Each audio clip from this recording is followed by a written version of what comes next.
All right, everyone. We are back with the Instant Classic Wrestling Podcast, the only podcast that is always, and I mean always, an instant classic. Shout out to The Rock for that one. Maybe I made it up and The Rock copied it. Probably. That's probably how it happened. The Rock is not older than me. It's not true. Um, the rumors are not right, but definitely excited because we had a nice cross promotional show tonight for Ring of Honor, or whenever it came on, we had it. So it was really, it was really cool to see like the cross promotion and stuff like that. Um, I was definitely excited, definitely really excited to kind of see this show. Obviously, I noticed from the very beginning that this show was taped like but before they knew the results for Best in the World, because they didn't say anything about Best in the World. So they just said it was like in the review mirror. That was it. That was the only thing they said. So I was like, obviously this was pre-recorded. Plus, in the first match, I kind of thought that it was kind of pre-recorded a little bit um, due to the outcome. But we started off with Roderick Strong versus a lot of Japanese names that I'm gonna butcher tonight. But he only faced one guy, Roderick Strong versus Shinsuke Nakamura. It's my best Japanese impression for tonight. Uh, Definitely a good match. I definitely got a chance to really watch this match a little bit. This match was like really fast paced. There was a lot of awesome things in this match where like it would get really really fast, and we would see a whole bunch of different moves just combined together. Roddy would hit a move, Nakamura would hit a move, Roddy would hit a move. He would pin Nakamura, Nakamura would kick out.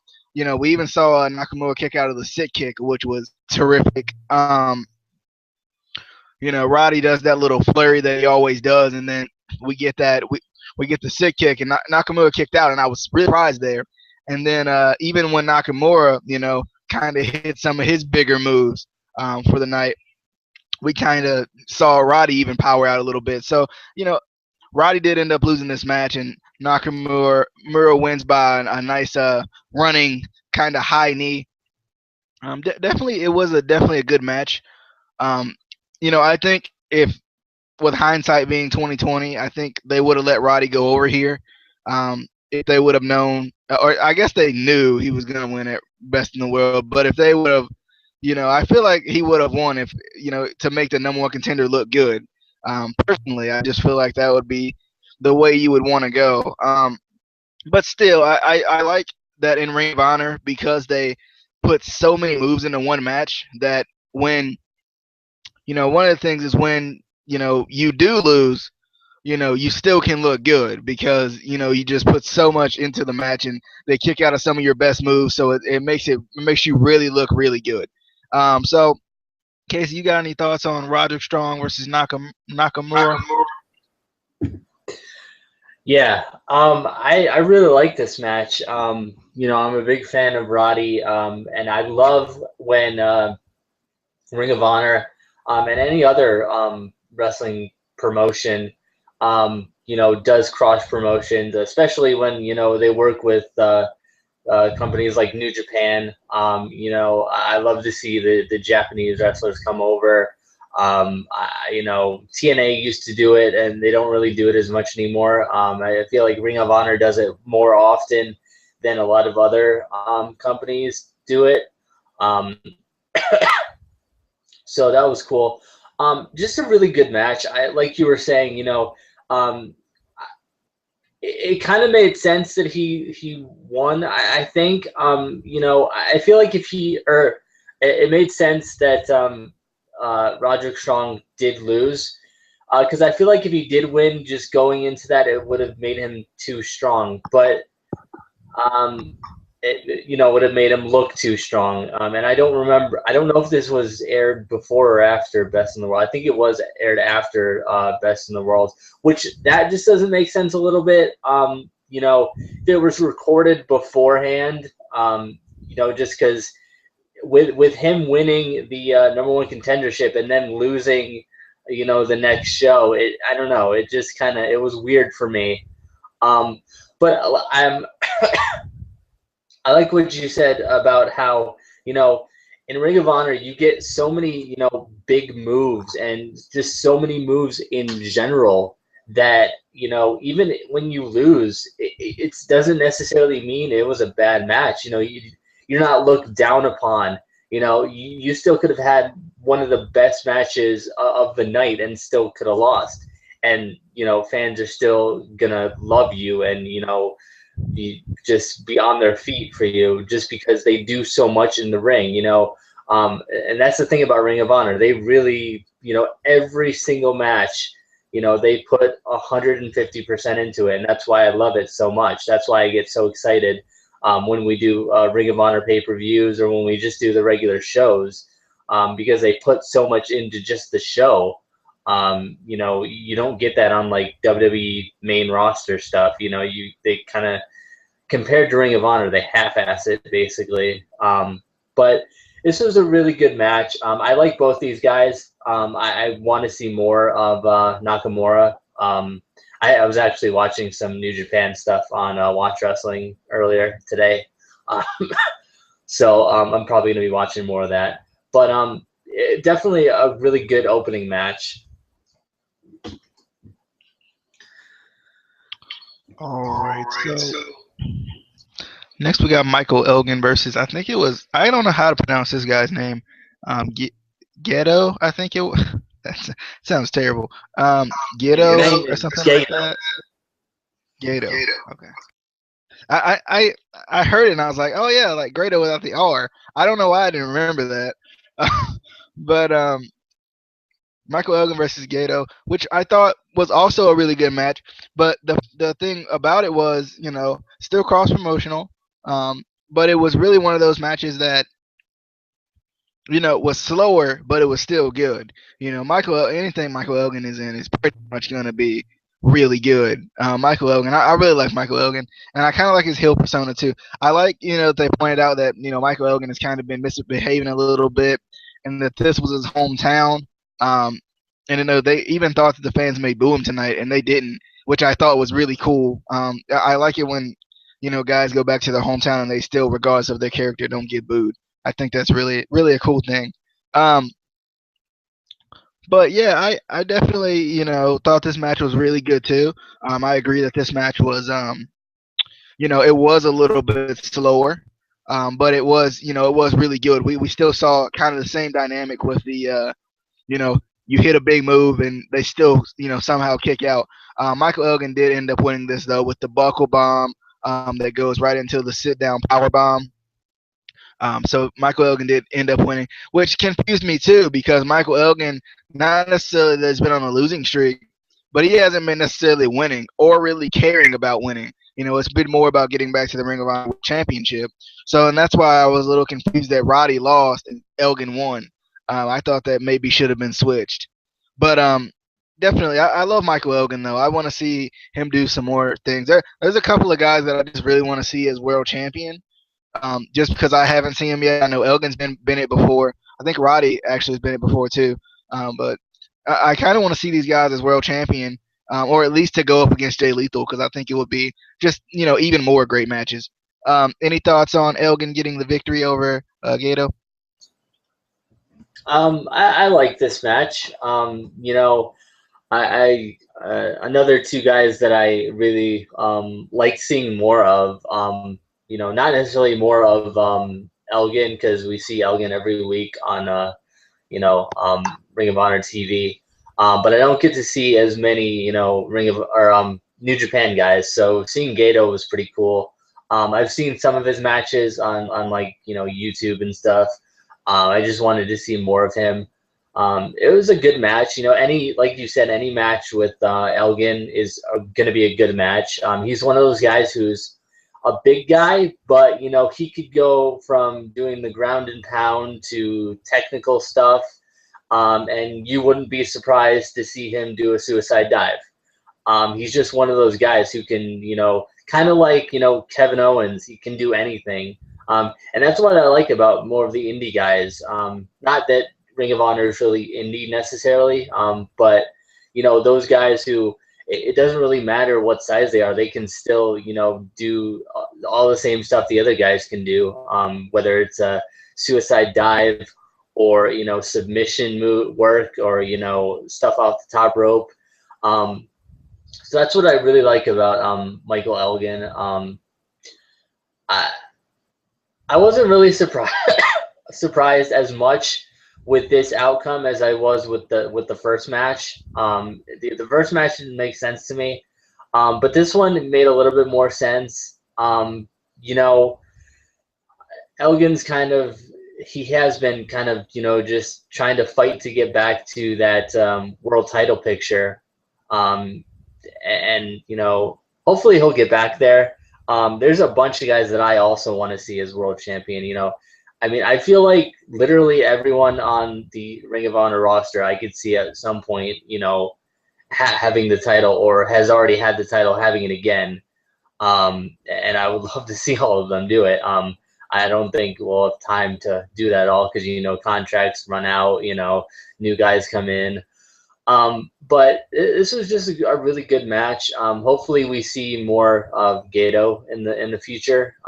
Again, I'm going to go watch more New Japan stuff to see him because I like his style too. But the last and final match, the main event of the evening, was a 6-man tag match, which I thought was cool again, because I really like Ring of Honor's style for 6-man tag matches. It's kind of not like it's slow, and then we get a whole bunch of big moves at the end. Like it's kind of like we get big moves and they're like spread out throughout, throughout the entire match. So we got the Bullet Club versus like I said, I apologize, but I don't remember. Can't really pronounce these names like I want to. Osha Vice and OConner.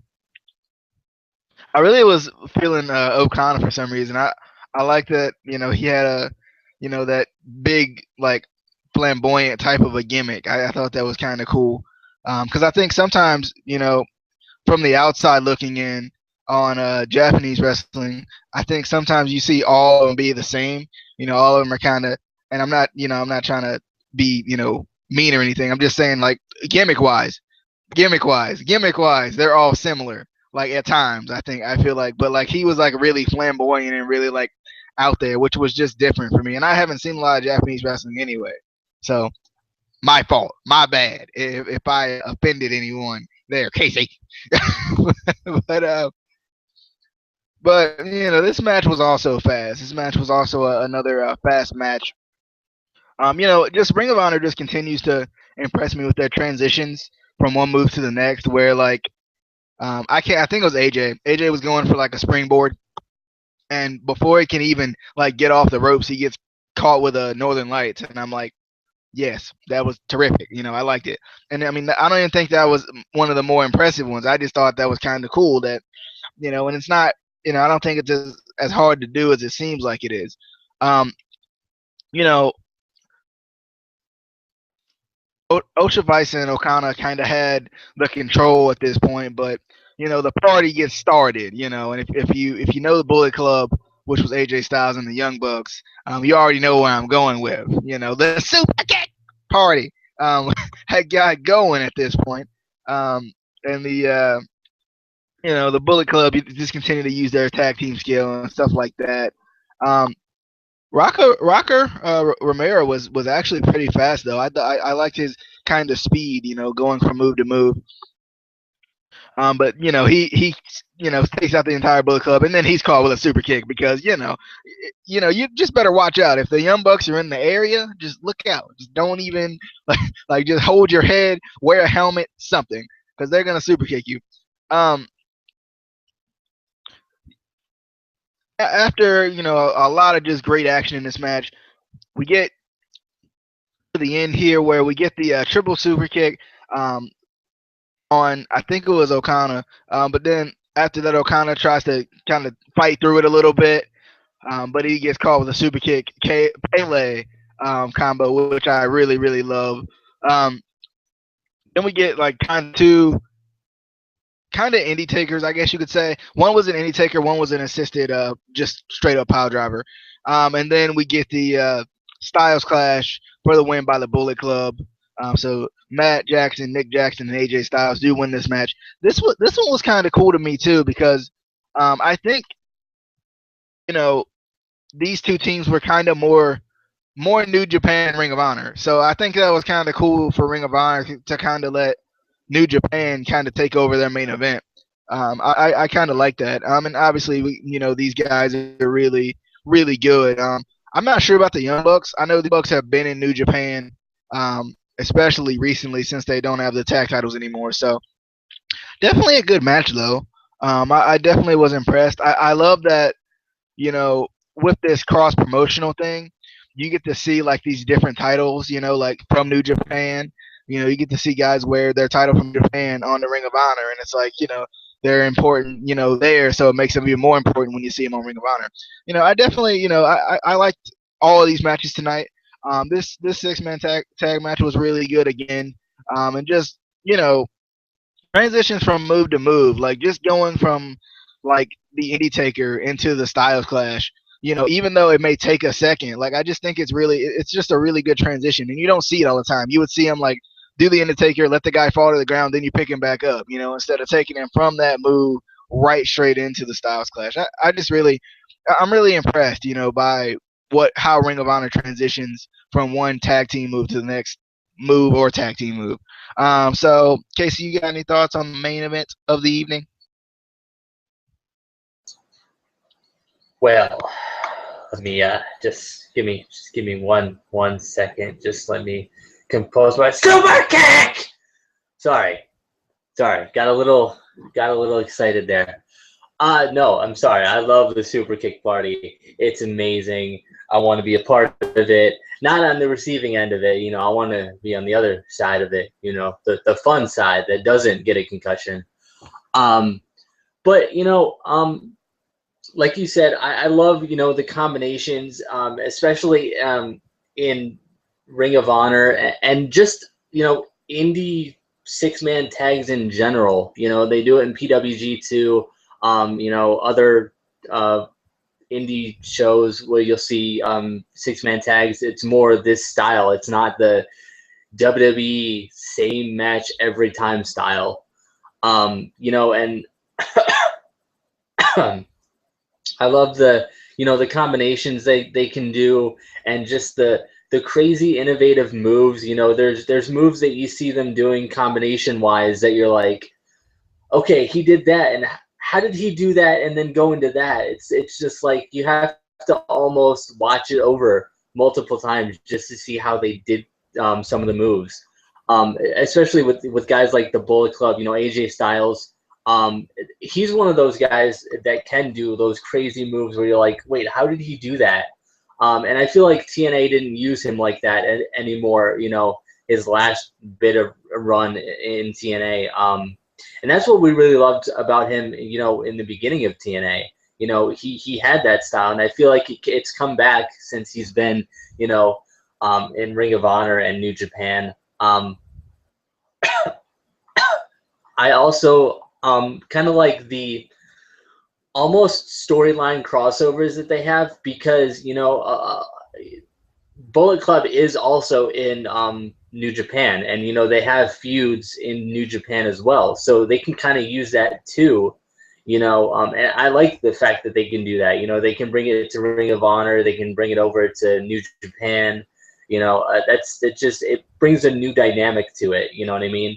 It's almost like it.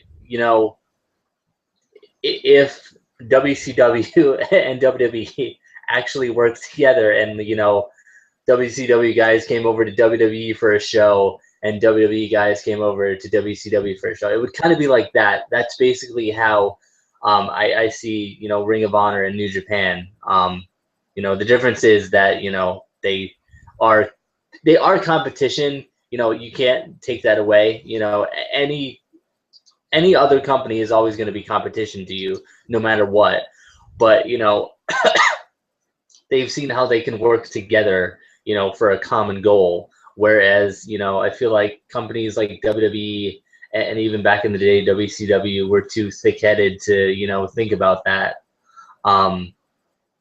But anyway, I'm excited to see more cross promotion shows like this, because like I said, Ring of Honor does it a lot more than any other company really does it, except for like PWG, So I'm excited to see that, especially now that I actually, since Ring of Honor is now on Destination America, so I can actually see it more, because I actually get Destination America, unlike somebody over there who has to wait until it gets on Watch Wrestling.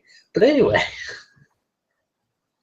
No, but it was just a really good show. I'm excited for next week to see this week now, to see what happens. One thing I do like though, what was I gonna say? One thing I do like though, is I do get it on syndication, so I do get it on ABC on Saturdays and on Saturdays and Sundays, I think it is for me. And I get it before you do. So, I already have the next episode on my DVR right now. So, I didn't have a good celebration taunt right there, but that's my celebration taunt, my celebration quote right there. But I definitely like how AJ Styles is, I like his style of Ring of Honor, but I like that he can still be methodical and kind of technical at times too. I like that he kind of has that blend now where like I think in TNA his last little portion there he was kind of all methodical and not as much high flying, and now it's kind of a good mix. It's a better mix than he had in TNA his last little bit. But if Casey has no further thoughts or teasing of me because of my not having Destination America, Dish Network, I hate you, whatever. But anyway, and your crappy internet. It's not my fault. It's not my fault. It's really not my fault. I can't help it. I can't help it. Okay, it's not my fault.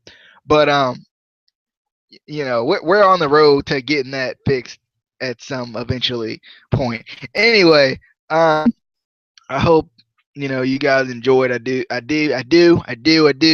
Hope I can get my words out and everything. If you haven't already, be sure to subscribe for more of this Ring of Honor.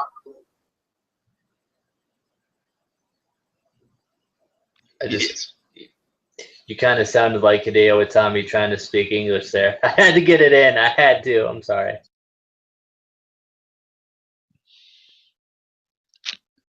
Bye, guys. I'll see you later. No. If you haven't subscribed already, I hope you do.